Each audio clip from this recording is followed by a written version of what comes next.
This is not just an ordinary liquid in a bottle. This is actually a biofuel from local waste from the market. Now, it has been done here by the young people, and now we are going to give it a test. And then we just need 1 spoon and 2 spoons and 3 tablespoons. This should be able to cook. And then for now, let's just give it a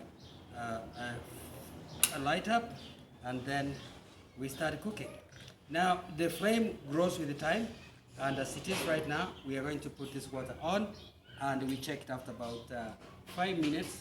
It should be ready it should be able to boil. We'll come back after 5 minutes.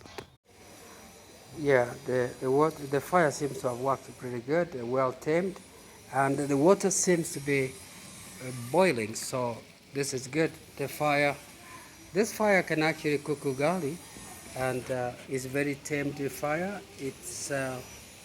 We've just improved this, so I think from our development, we're settling for this. So this will be given structure, and in the structure with a nice stand, with a longer stand, and this works well. So the idea was here to tame the fire, and maybe we're going to do gal with this. Today I might not do it, the girls will.